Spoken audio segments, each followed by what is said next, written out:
Hi, I'm Gloria Ledoux here on the CU Compliance Connection by League Info Site, bringing you the Compliance Outlook for a review of compliance effective dates that may be impacting your credit unions in the second and third quarter of 2018.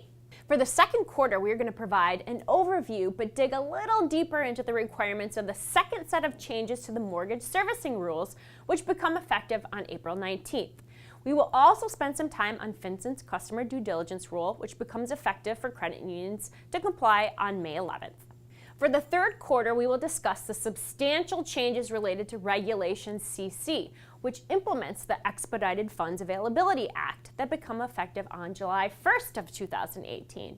As we reviewed in our last quarterly update, the second set of changes impacting the mortgage servicing rules become effective on April 19th.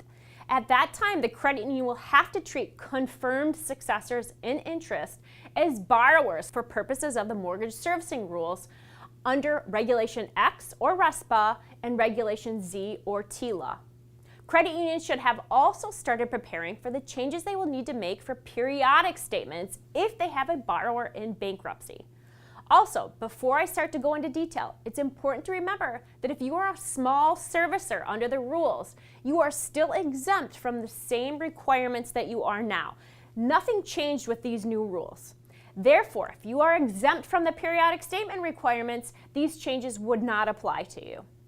As indicated on the slide, credit unions are expected to have policies and procedures in place to ensure that when a credit union is notified of a potential successor in interest, they are promptly facilitating communication with that person regarding the property. That means providing them the information the credit union will need so that they can identify and confirm their ownership interest in the property. The credit union also needs to promptly reply when they have received that required information from the potential successor in interest, to either notify them that the credit union has confirmed their status or to request additional information. Now, if the credit union is receiving notification of a potential successor in interest that includes the name of the borrower from who the person received ownership interest, and provides information that allows the credit union to identify the mortgage loan, the credit union must respond within 5 business days, confirming that they have received the request, and then within 30 days provide a description of the documents they need in order to confirm the person's identity and the ownership interest. Keep in mind that under the Request for Information section of the regulation, the credit union needs to treat a potential successor in interest, so someone that you haven't yet confirmed, as a borrower and therefore respond within the required timeframes. Once you have confirmed a successor in interest under the rules, the credit union will then treat them as a borrower for purposes of the mortgage servicing rules that are listed on this slide. The credit union also has the option of providing a confirmed successor in interest who is not liable on the mortgage loan with a written notice and separate acknowledgement form. What this does is put the ball back in the court of the confirmed successor in interest. If they don't complete and return the acknowledgement form, the credit union is not required to provide them with certain notices under the rules. As you can see from this slide and the previous slide, there are certain components that you must include in the notice and the acknowledgement form. If the credit union decides to go this route, make sure that you're complying with the content requirements. This slide outlines the disclosures the servicer would not be required to send to a confirmed successor in interest who does not execute the acknowledgement form or does not assume the mortgage loan. So it might be a worthwhile process for the credit union to consider in their operations. There are some specific changes that credit unions will need to make to their periodic statements for borrowers in bankruptcy. We don't have time to go through all of them in detail, so I included a nice guide from the CFPB, the Consumer Financial Protection Bureau, that talks about each of the disclosures that will require a change and the regulatory reference. If you haven't already, I would encourage you to take a look at the resources that the CFPB has prepared regarding these amendments. The CFPB also published FAQs related to the periodic statement requirements for borrowers in bankruptcy. To sum it all up, the credit union will need to have policies and procedures in place to make sure that they are properly identifying and confirming a successor in interest. Once they have done that, they will need to treat them as a borrower for purposes of the mortgage servicing rules. Lastly, the periodic statement changes for borrowers in bankruptcy are extensive. Credit unions should make sure they have their alternative statements prepared and ready. Also, keep in mind that if the credit union is a small servicer, again, you still maintain the same exemptions that you did before the amendments. Also effective in the second quarter is FinCEN's customer due diligence rule for legal entities. After May 11th, credit unions will be required to identify and verify the beneficial owners of legal entities. Now, we will talk more about this in a separate Compliance Connection video, but credit unions are generally required to make sure they're doing this, identifying and verifying those beneficial owners at the time each new account is opened, including a new loan or service being provided for existing members. So this rule is not going to require credit unions to go back and obtain beneficial ownership information for all their existing legal entity members. Instead, the rule imposes an event-driven requirement to obtain and update information in normal course monitoring, or if the credit union learns of a change in the ownership structure for the legal entity. Additionally, if the beneficial owner is an existing member and the credit union has already verified the member as part of their member identification program, the credit union can rely on that information to meet the requirements, provided the existing information is accurate and the legal entity confirms or certifies, either verbally or in writing, the accuracy of that information. In order to obtain the required information from legal entities on the beneficial owners, the regulation provides a certification form within Appendix A. The credit union can either use that form or replicate the contents of the form in their own format. For those credit unions using the form FinCEN provides, it is available on their website in a fillable PDF or Word format. In addition to FinCEN's website, credit unions can find the forms linked on their league or association's info site on the Customer Due Diligence and Beneficial Ownership page within the Bank Secrecy Act channel.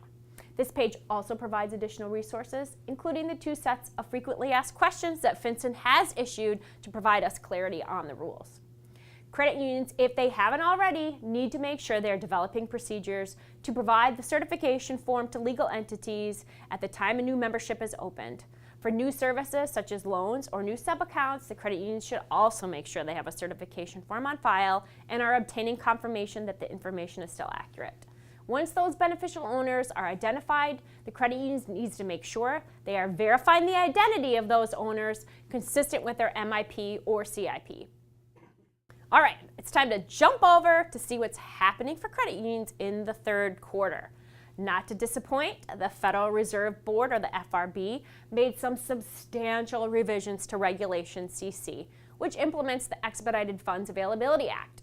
While there weren't any changes to the subpart of the regulation that impacts the check and exception holds that we typically deal with on a day-to-day basis, there were significant changes made to the subparts of the regulation that impact the collection of checks and substitute checks. These changes reflect the predominantly electronic check collection and return environment that currently exists, and to encourage all depository institutions to receive and paying institutions to send return checks electronically. While we don't have the time to cover all the changes in detail, credit unions should be aware of the changes made to the expeditious return requirements, which have changed to require notice to be received by 2 p.m. local time of the depository institution, as opposed to 4 p.m. And that's on the second business day following the banking day the check was presented to the paying institution. In addition to that change, the threshold for notice of non-payments has changed from $2,500 to $5,000 and is required regardless of the check being in paper or electronic form.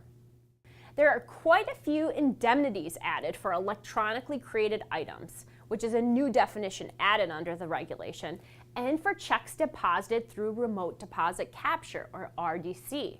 Credit unions that allow members to deposit checks via RDC or mobile RDC should require an inclusion of some type of restrictive endorsement, such as for mobile deposit at ABC Credit Union.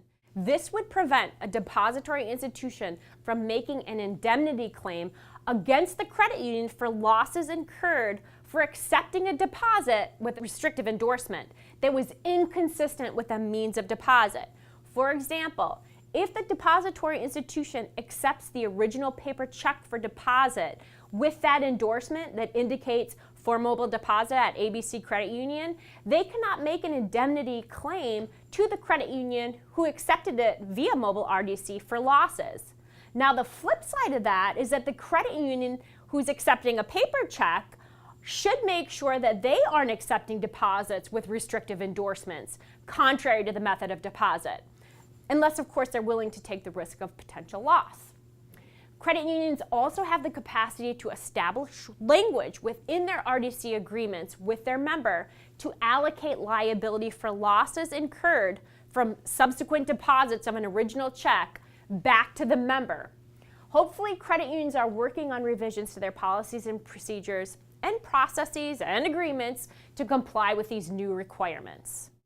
As usual, we have quite a few big changes becoming effective in the next couple of months. Hopefully that was a helpful overview.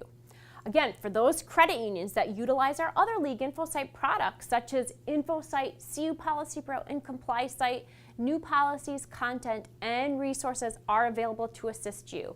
Make sure you're taking advantage of them. If you don't know how to access those resources or want to learn more about them, please reach out to your league or association or visit our website. As always, thank you so much for joining us at the CU Compliance Connection by League InfoSite.